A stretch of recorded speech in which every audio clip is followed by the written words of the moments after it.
অত্যাচার নির্যাতনের বিচার হবে, এরপরে কোনো পুনর্বাসনের প্রশ্ন আছে, তার আগে কোনো পুনর্বাসনের প্রশ্ন হতে পারে না।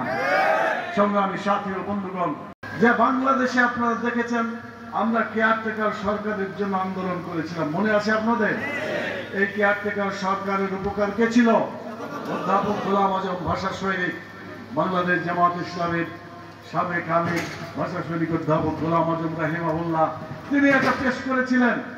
আমাদের ভারপ্রাপ্ত সাবেক আমির জামাত আব্বাস আলী খান ঢাকা বাইতুল মোকাররমের দক্ষিণ গেটে সেই জনসভায় ঘোষণা করেছিল কেয়ারটেকার সরকারের ফর্মুলা, আপনাদের মনে থাকার কথা। সেই কেয়ারটেকার সরকার জাতীয় সংসদের মাধ্যমে সংবিধানে অন্তর্ভুক্ত হয়েছিল, পরপর দুটা নির্বাচন হয়েছিল, ভালোই নির্বাচন হয়েছিল।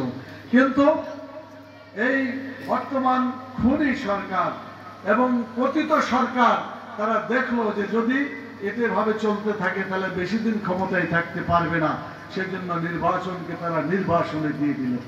নির্বাচন আর তারা করলো না, দিনের নির্বাচন রাতের বেলায় করেছে, মনে আছে আপনাদের? 300 আসনের মধ্যে 152টা আসনকে ঘোষণা করেছে ভোট ছাড়াই নির্বাচিত হয়েছে।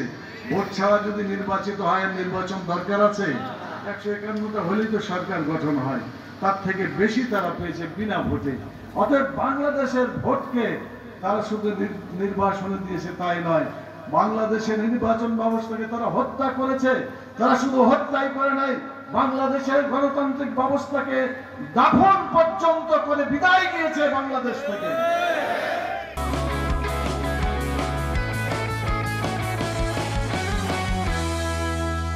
আমরা বলতে চাই তাদের ইতিহাস কলঙ্কিত ইতিহাস, এই ইতিহাস বারবার বলার সময় আমাদের নেই।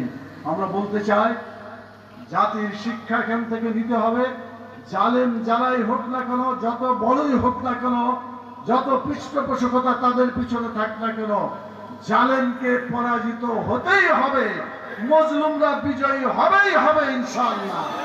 সেই বিজয়ের লক্ষণ আমরা দেখতে পেলাম 5ই আগস্ট। বাংলাদেশ জামাত ইসলামীকে 1 তারিখে 1 আগস্টে শিবির এবং জামাতকে নিষিদ্ধ করলো, মনে আছে আপনাদের?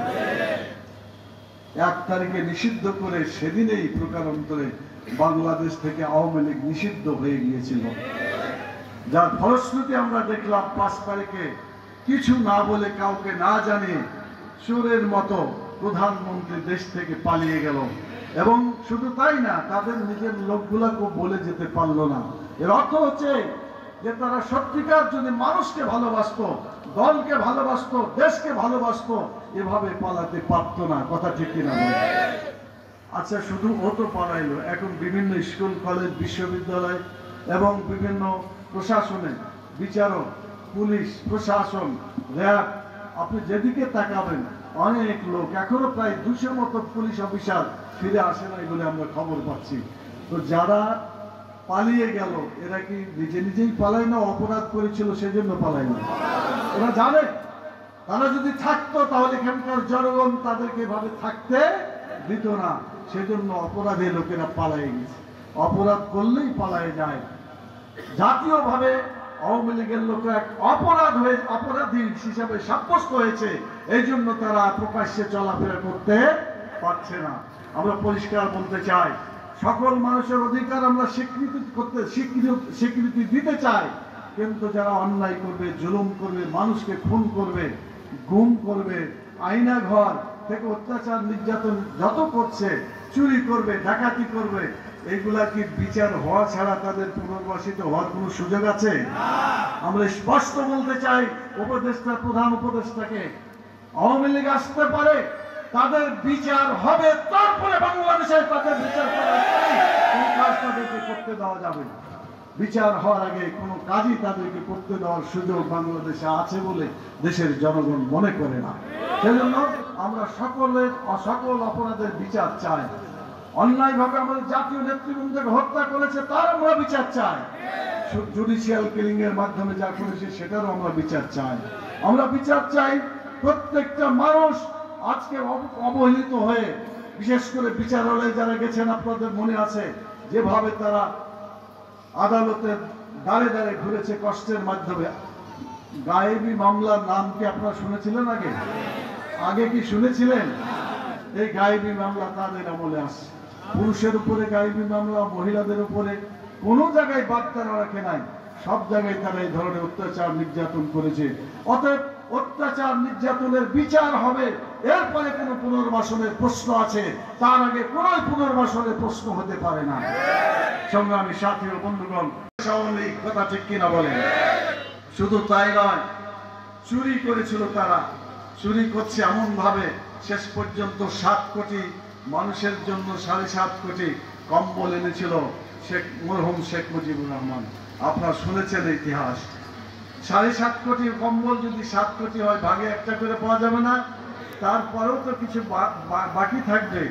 তিনি যখন তার নিজের ভাগটা পেলেন না, তখন তার দলের লোককে বলল, এই চোরের আমার ভাগের কম্বলটা কোথায় গেল?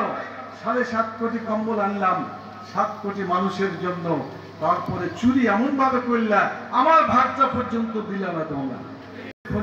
তিনি পেয়েছিলেন। এবং এই চোরের যে পরম্পরায় যারা আসছিল, এখন খালি চোরের খনি না, ডাকাতের খনিও আমরা দেখছি তাদের মধ্যে ছিল। ওরা ব্যাংক দখল করেছে, ব্যাংক চুরি করেছে, ওরা ইসলামিক বিশ্ববিদ্যালয় তারা চুরি করেছে, জবরদখল করেছে। বিভিন্ন ভাবে তারা আমাদের প্রতিষ্ঠিত প্রতিষ্ঠানগুলোকে ধ্বংস করেছে। আপনারা জানেন এই দলটি শুধু চুরির সাথে জড়িত নয়, জেনা ব্যভিচারের সাথে জড়িত। আপনাদের মনে আছে জাহাঙ্গীরনগর বিশ্ববিদ্যালয়ে তারা একদম ধর্ষণের সেঞ্চুরি পালন করেছিল, মনে আছে আপনাদের? ধর্ষণের সেঞ্চুরি, এটা সবচেয়ে জঘন্য একটা ইতিহাস বাংলাদেশের জন্য। আওয়ামী লীগ সেটা তারা রচনা করে গেছে। শুধু তাই নয়, তারা যেভাবে বাংলাদেশের মানুষকে পরাধীনতার জিঞ্জিরে আবদ্ধ করেছে, বাংলাদেশ থেকে সকল কিছু প্রতিবেশী দেশকে দিয়েছে, কিন্তু প্রতিবেশী দেশ থেকে কিছুই আনতে পারে নাই। বলেন কিছু আনতে পেরেছে? বরং আমাদের দেশের সবকিছু সেখানে দেওয়া হয়েছে। আজকে আমরা দেখতে পেয়েছি তাদের এই আচরণের কারণে বাংলাদেশের ছাত্র, শিক্ষক, কৃষক, শ্রমিক, ছাত্র জনতা সকলেই আজকে বিক্ষুব্ধ হয়ে শেষ পর্যন্ত আন্দোলন শুরু করেছে। দীর্ঘদিন আন্দোলন হয়েছে, কিন্তু আন্দোলন সফলতার দ্বার প্রান্তে আসতে পারে নাই। বিগত জুলাই আগস্টের যে আন্দোলন ছাত্ররা শুরু করেছিল, সেই আন্দোলন আল্লাহর মেহেরবানিতে সকল মহলের মধ্যে এটা আবেদন সৃষ্টি করার পরে সকলেই মাঠে নেমেছিল। মহিলারা পর্যন্ত নেমেছিল, মহিলাদের কোলে বাচ্চা নিয়ে 1.5 বছরের শিশু নিয়েও রাস্তাতে নেমেছিল। ইতিহাস আপনাদের জানা আছে। প্রিয় ভাইরা, আজকে আমরা সেজন্য বলতে চাই, যারা জীবন দিয়ে রক্ত দিয়ে আমাদেরকে দ্বিতীয় স্বাধীনতা উপহার দিল বলে আজকে আমরা বলছি, সেই সমস্ত ভাইরা যারা শহীদ হয়েছে ইমানের সাথে, তাদের শাহাদতকে আল্লাহ কবুল করুন। এবং যারা আহত হয়েছে, আল্লাহ তাআলা তাদেরকে সুস্থতা দান করুন। আমি একথা বলে আর 2-1টি কথা বলে আমাদের রকম ভাই বন্ধুদের উদ্দেশ্যে কয়েকটি কথা বলে আমার আলোচনা শেষ করতে চাই।